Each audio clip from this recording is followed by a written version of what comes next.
தூத்துக்குடியில் இருந்து புல்லாவளி சர்டையால் கடுமையாக பாதிக்கப்பட்டுள்ளன.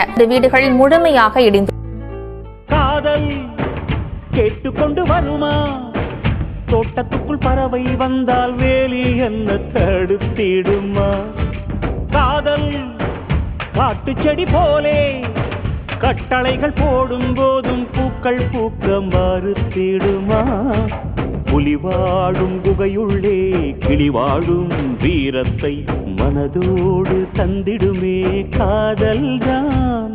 இது போகும் வழியோ வெற்று பாதை, திரும்பும் வழியோ வெற்றி பாதை, திரும்பிய இதயத்தை அடைந்திடும் பயணம் இது.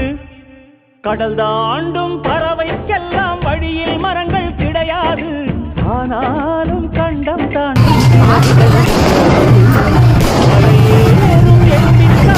ரெண்டு பேரும் சேர்ந்து முன்னேறது எப்பவுமே சூப்பரா. கண்டிப்பா ரெண்டு பேரும் சேர்ந்து க்ரோ ஆகுறது இருக்குல்ல, அது இன்னும் கொஞ்சம் அந்யோன்யத்தை உருவாக்கும். அதுவே கடைசியில பிரிய விடாது, ரெண்டு பேருமே பிரிய விடாது.